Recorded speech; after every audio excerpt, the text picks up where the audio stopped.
Thank you for tuning in to this episode of Rock Talk, where we're going to go over some new rock news.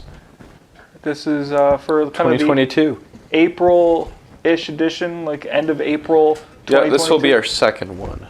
Yeah, But we figured, because we've listened to music just about every day, there's always new stuff to be found, that this would be a good time to share some new albums that we found since the last video. And you'll probably hear a little bit of chewing in the background. That is our mascot back there. Yep. Copper the dog, otherwise known as Moose. The Moose Man. So we're going to dive right in with, I know one that Ryan has been waiting a long time for, and we got some, we had a release of a song, and then finally they came out with the album. They did a couple songs. They did about 3 or 4. Red Hot Chili Peppers. That's Peppers, it. yes. I love them. Did you hear that one, Josh? Have you listened to the Red Hot? I have listened to it. Yeah? Yeah, I liked it quite a bit. What's your favorite tracks on it? No, I don't know if you put them on the spot like that. Josh and I. Well, I'm asking both of you guys. We don't remember you guys both names listen to of it. songs per se, but if you had to rate it out of 5, say 5 Rock Talks, 5 picks, how many picks out of 5 would you give it? Probably a 4.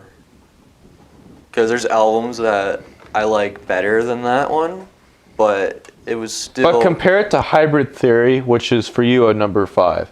Like, would you still put it as a 4? I'm not or going would to you compare it to Hybrid Theory because it's a I different like band. the 4. I gave it a 4 as well, because while it's not my cup of tea, I appreciate that they stuck with like what they're good at, and they did a really good job with what they're good at. So yeah, I give it a 4 out of 5. Because while I might not listen to it as much, I would recommend it for any fan that likes the Chili Peppers. Yep, and I can understand that. What about you? I'm a huge Chili Pepper fan. The fact that they got like the best lineup, because John Frusciante came back to the Chili Peppers, and he's my favorite guitarist of all time. Yeah. He got back with that, and they made a sound which sounded a lot different from their last 2 records, which were good. But I think this one blew both of them out of the water. Oh yeah? Yeah, I just feel like that it's almost like the Stadium Arcadium album, you know, the one that had Danny California and Snow. Yeah. It gave me that kind of vibe, and I was just very excited to see that they were working together again, and it did not disappoint me. I'd give it a 4.5 Picks. out of 5. 4.5 picks. So you're taking a pick and you're slicing it down and saying Yes, 4.5. because it is. There's nothing that can really get to me to get to 5. You'd have to be like Nevermind or Blood Sugar Sex Magic or something like that. Do you have a favorite song? Yeah, it's Let 'Em Cry. I like that one. I like Poster Child. That's a good one. Black Summer is always a good one. That was the first one they came out with. Here Ever Really After good. was the one I picked. Yeah, that's also a really good one. Like there's a lot. 17 songs. Like that's pretty good. Over an hour of music. So yeah, at least if you buy the whole album, you get your money's worth. Yeah, I like that. and I like I said, I'd give it a pretty big score. It's a pretty big score for me. You got anything else? What else you got going on? Well, Josh and I have watched the Foo Fighters movie Studio 666. Is that new?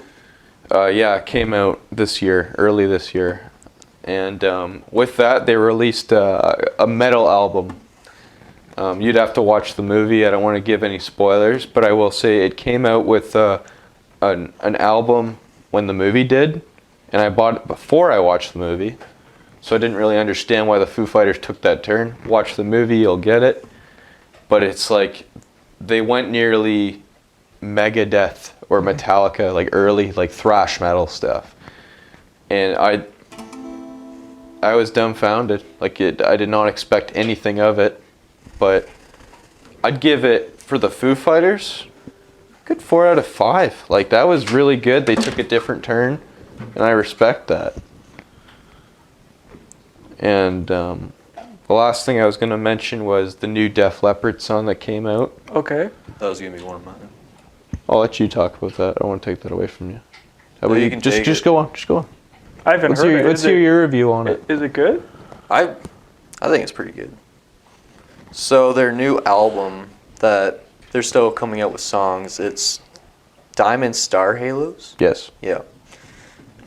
It's pretty cool. It sounds a lot like Def Leppard. Sounds like early '90s Def Leppard. You know, Yeah. like the Adrenalize Yeah, stuff. kind of like the newer Def Oh, I Leppard. think you had talked about that in the other episode. Yeah, I think they kind of sound like they did, in their Adrenalize one, the one after, Yeah. after Hysteria.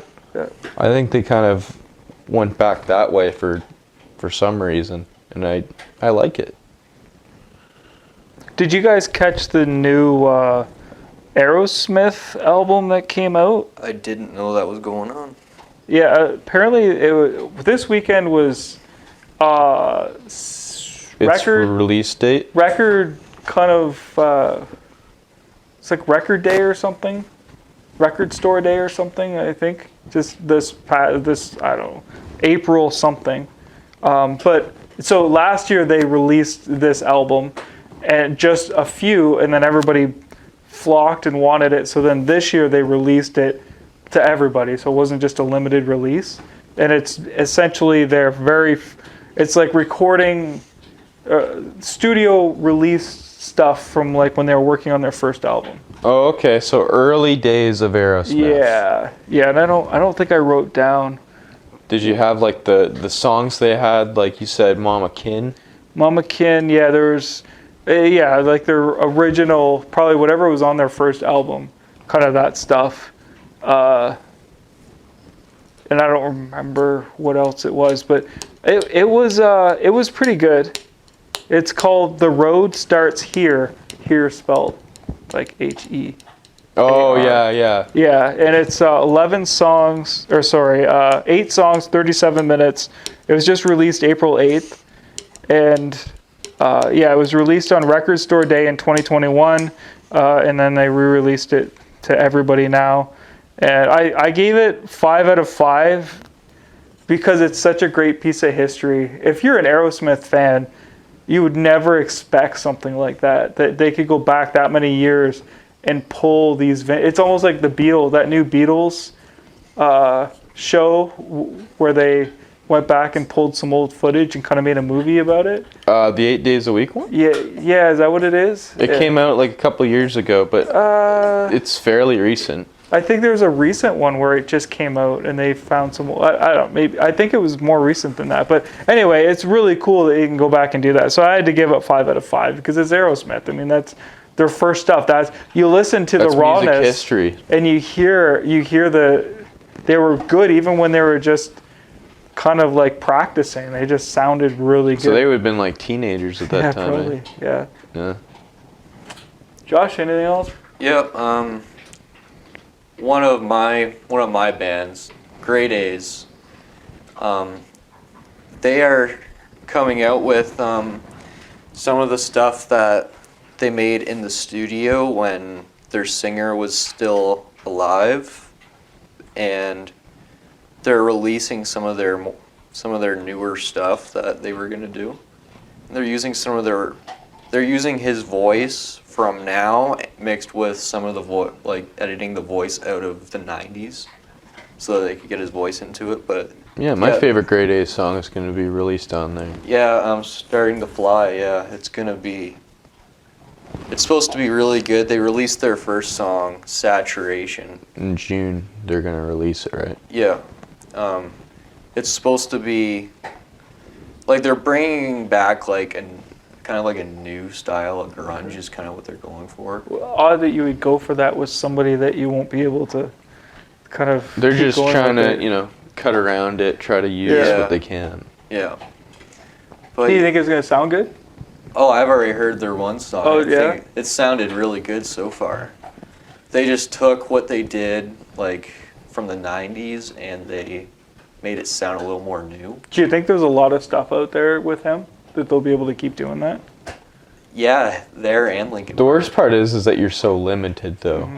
Yeah, they're limited, but yeah, Linkin Park Grey Daze, they both have more stuff that they didn't release. I wonder how much, like, even you look at Queen or David Bowie and people, and like you kind of, I always expected there to be a lot more stuff come out. And it just, I don't know if there is, but it's just hard to get around all the law and the, you know, legal who owns it or whatever, but it's good that they were able to do it. Yeah, it's like they do that with just about any singer, and whenever they have so much footage, and they would a lot of Chester Bennington because, you know, he's more recent, whereas in the 70s, it was harder to record stuff. Like they could use like little recording devices that you could buy at a Best Buy or whatever. Whereas back then, it's going to be a whole lot harder because you'd have to get like a whole studio to get like that reel machine and all that for like Bowie or someone like that. Yeah. I have one more band. Five Finger Death Punch. They are coming out with a new album very soon. Well, that's neat. I've seen that they released a new, like a song from it a couple days ago, like a week at most. And it sounded pretty good. I liked it a lot, but yeah, I'm hoping it's gonna keep going the way it's going pretty good. Yeah, and I got one more thing I forgot to mention, and it's an album by a little supergroup, and from what I heard, it's a little bit of the members of Soundgarden and Nirvana. Oh yeah. And it's Chris Novoselic, the bassist of Nirvana. He kind of went away from music for some time, and he got together with, I think it was the drummer and the guitarist of Soundgarden. And they got together, and it sounds like a female vocalist. I can't recall her name right now. But they got together, they did this album, and it was unlike anything I've ever heard. Like it's a lot different than I expected. I thought it'd be a lot more harder and whatever, but the songs were just, they're kind of pleasant to the ear, I guess, compared to what grunge will do, because it's supposed to be like nearly punk and all that, but it was different. There's some great songs on there that you'll find. I liked The Yellow Dress a lot. That was a good song. And it's funny because I had asked you in one of the other rock talks when you were talking about Nirvana, I'm like, what's up with the bassist? Because he's never really done anything. So it's funny that, ironic now, here he is doing something. he must have heard. Yeah, he must have heard us, and he's like, got to do something now. Yep, I gotta put out something now. Mr. J Rock talks on me now. But yeah, that's a great album. I recommend it. And that's all I have to say. I listened to some new stuff. Stuff whatever came out recently. I just kind of gave her a listen. Listened to the albums a few times, and I got one. "Wild at Heart" is a song. The album is Weezer.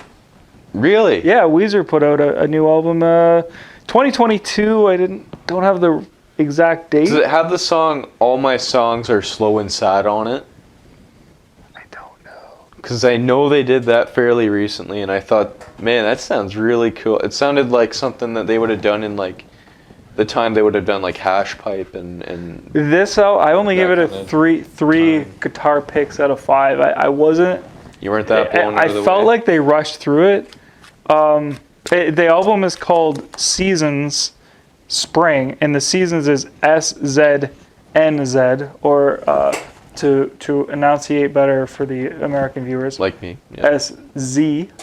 Okay, I hear what you're saying now. NZ, and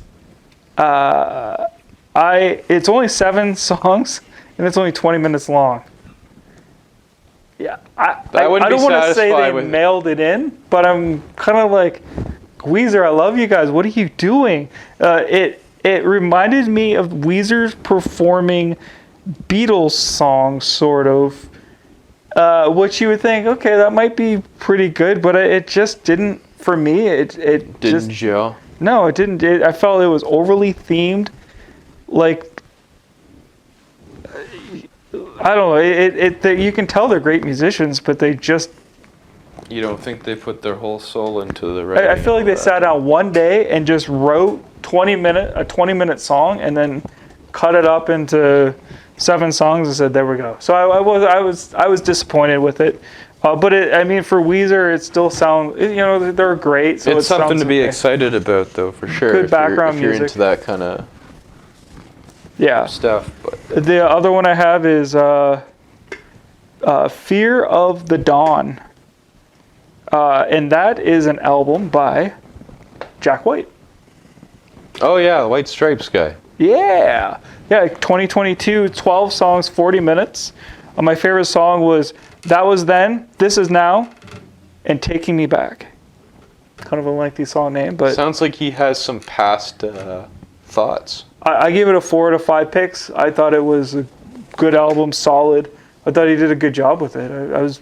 You can tell he still loves his music and he still loves creating music, and That's good. yeah, I would recommend it. I thought it was well done. What else we got here? We got Oh, I got another album. what do you got? One of my favorite bands is Silverchair, and I listened to Daniel Johns, the singer of that new album, and I'd give it like 3 out of 5, which is Mediocre? yeah. Yeah.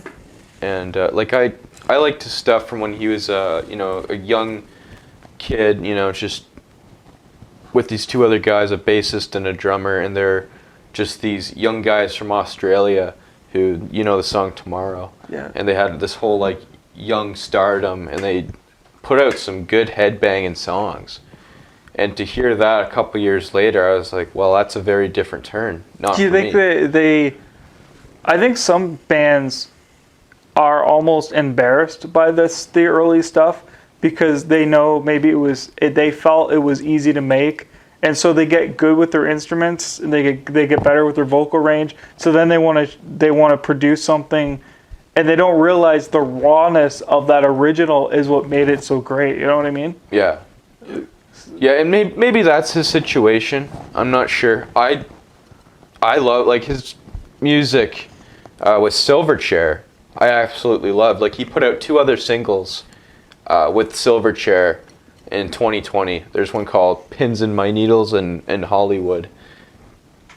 That sounded like something they would have done back then. So he's just trying something different then. And there's nothing wrong with that, Yeah. as long as your intentions are good, and Yeah, you think, you give it a little taste, see if you're good at it and whatever. Mm-hmm. And my opinion is It's just your opinion. It wasn't for me. Yeah, for sure. But hey, he tried. You gotta respect that. And yeah, that's all I have to say as of this moment. Another one I have here, Crows put out an album called Beware Believers, and I've never heard of Crows. I think Not Counting Crows, not the Black Crows. no, Not Brendan Lee the Crow. no. The lead singer sounds like the lead singer from 5440. Oh, okay. So it wasn't my cup of tea. I gave it 3 out of 5 stars. My favorite song was Meanwhile. So if you like 5440, you might like this stuff. But again, it is rock. It's 11 songs, 38-minute album.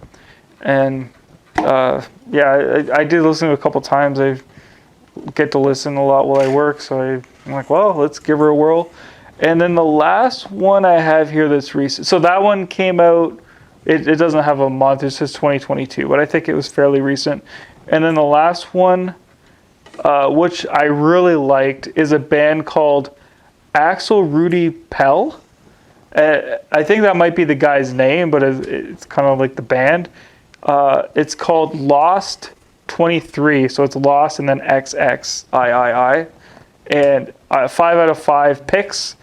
I thought it was great. I recommend it. Heavy.